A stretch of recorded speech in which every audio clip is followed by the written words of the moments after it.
అయ్యా చంద్రబాబు, నువ్వు బచ్చా అంటున్న ఈ జగన్ నా 58 నెలల పాలనలో ఎక్కడా అవినీతి లేకుండా, ఎక్కడా వివక్ష లేకుండా ఏకంగా 130 సార్లు బటన్ నొక్కి నా అక్క చెల్లెమ్మల కుటుంబాలకు డీబీటీగా ఏకంగా 2,70,000 కోట్ల రూపాయలు నేరుగా మీ బిడ్డ బటన్ నొక్కుతా ఉన్నాడు. నా అక్క చెల్లెమ్మల కుటుంబాల ఖాతాల్లోకి నేరుగా వెళ్ళిపోతా ఉంది. ఎక్కడా లంచాలు లేవు, ఎక్కడా వివక్ష లేవు. నేరుగా నా అక్క చెల్లెమ్మల ఖాతాల్లోకి నేరుగా వారి చేతికి ఇచ్చాడు మీ బిడ్డ. మరి నేను అడుగుతా ఉన్నాను, నువ్వు నేను బచ్చాను అయితే నువ్వెందుకు చేయలేకపోయావయ్యా చంద్రబాబు?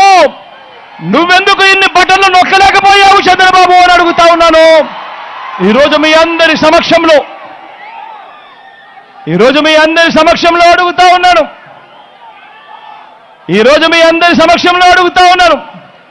నేను బచ్చానైతే ఒక అమ్మఒడి కానీ, ఒక చేయూత కానీ, ఒక ఆసరా కానీ, ఒక 0 వడ్డీ కానీ, ఒక రైతు భరోసా కానీ, ఒక ఈబీసీ నేస్తం కానీ, ఒక కాపు నేస్తం కానీ, ఒక వాహన మిత్ర కానీ ఇంటికే పెంచి ఇస్తా అవ్వ తాతల 3,000 పెన్షన్ కానీ, ఓ నేతన్న నేస్తం కానీ, ఓ విద్యా దీవెన కానీ, ఓ వసతి దీవెన కానీ, ఓ జగనన్న తోడు కానీ, ఓ జగనన్న చేదోడు కానీ, ఓ మత్స్యకార భరోసా కానీ, ఇలాంటి పథకాలన్నీ కూడా నువ్వు బచ్చా అని అంటా ఉన్నా మీ జగన్ చేసినప్పుడు నువ్వెందుకయ్యా 14 సంవత్సరాలు ముఖ్యమంత్రిగా ఉండి నువ్వెందుకయ్యా ఇలాంటిది ఒక్కటంటే ఒక్కటి కూడా చేయలేకపోయావు అని అడుగుతా ఉన్నాడు మీ బిడ్డ.